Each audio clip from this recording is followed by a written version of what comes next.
O Estado não puniu apenas os dois delegados, puniu também a esposa, os filhos, a família, porque todo o suporte financeiro deles dependia exatamente dessa remuneração estatutária. É oficial, Anderson Torres e Alexandre Ramagem são ex-delegados da Polícia Federal. Perderam os cargos públicos de delegado de Polícia Federal e, na sequência, estabilidade, remuneração, etc.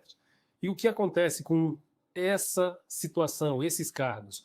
O ministro da Justiça, Ricardo Lewandowski, assinou as portarias que expulsaram, demitiram Alexandre Ramagem e Anderson Torres dos cargos de delegados da Polícia Federal. É oficial, eles perderam o cargo, perderam a estabilidade, perderam todos os direitos funcionais ligados ao Estado.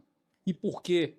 Tudo em decorrência dessa condenação transitada em julgado. A perda do cargo deles impacta diretamente nas famílias. As famílias ficaram sem o auxílio reclusão. E como funciona o auxílio reclusão no Estatuto do Servidor Público? Quando o servidor público ele é condenado e não há a perda do cargo público, a remuneração que o servidor recebe, ela é paga pela metade à família enquanto o servidor estiver cumprindo pena. No caso de Alexandre Ramagem e de Anderson Torres, essa situação não ocorreu. Por quê? Porque a condenação publicada pelo Supremo Tribunal Federal ensejou na perda do cargo público. E a lei só permite o benefício do auxílio reclusão para o servidor público quando a condenação não determina a perda do cargo. E essa é a pergunta. A condenação dele não atingiu apenas eles. A condenação deles não os atingiu apenas. A família está junto nesse caso. Essa é a situação. Triste. Alexandre Ramagem está foragido, está morando nos Estados Unidos. Anderson Torres está cumprindo pena em um presídio aqui no Distrito Federal. Nessa situação, Ramagem e Torres viram a situação deles mudar de cabeça para baixo. Por quê? Porque eles estavam em cargos elevados no governo anterior. E essa situação agora de condenados cumprindo pena, um deles cumprindo pena, o outro foragido, gera sim um temor muito grande em relação a outras pessoas, a outros que vão sofrer ainda processo no Supremo Tribunal Federal em decorrência dos atos do dia 8 de janeiro. Na próxima semana teremos início ao julgamento do Núcleo 2. E essa é a situação, o desfecho desses casos, muito triste.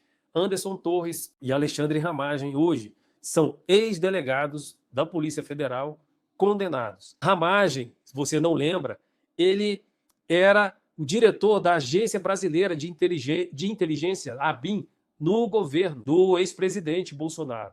Delegado de Polícia Federal de carreira, um delegado que, contatos que eu tenho com outros delegados, com outros integrantes da Polícia Federal, era um delegado atuante, trabalhava mesmo, estava em campo, foi candidato a deputado federal e ganhou, como no Partido Liberal, e o ministro Anderson Torres, ele já não teve um papel tão grande dentro da carreira de delegado.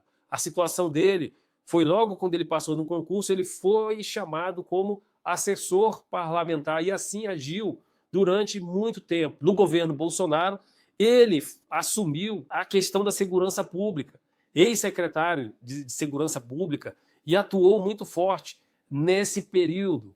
O que aconteceu? Depois das eleições de 2022, o STF conclui que ambos tiveram uma participação muito forte nessa tentativa de golpe. E o resultado?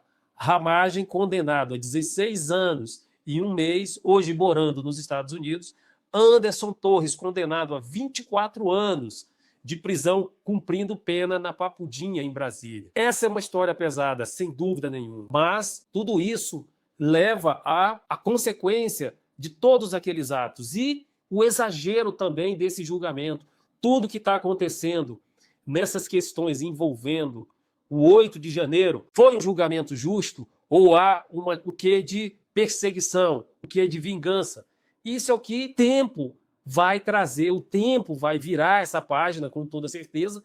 Porém, essas famílias dessas duas pessoas, o Anderson Torres, a família está sofrendo, com certeza, a mulher dele apareceu, deu uma entrevista recente, pedindo que fosse novamente acendida a chama da busca pela anistia, que não se sabe se vai ter ou não, diante de todo esse conflito que há entre os poderes, agora mais recente com a decisão do ministro Gilmar Mendes de mudar a lei do impeachment.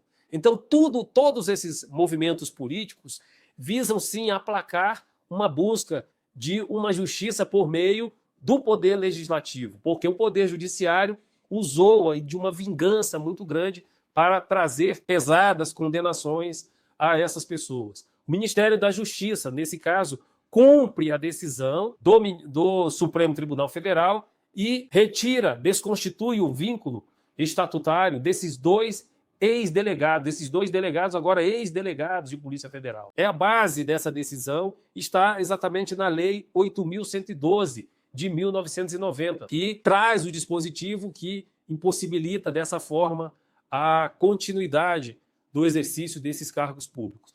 É isso que temos nessa tarde de hoje, essa é a situação. O Estado não puniu apenas os dois delegados, puniu também a esposa, os filhos, a família, porque todo o suporte financeiro deles dependia exatamente dessa remuneração estatutária.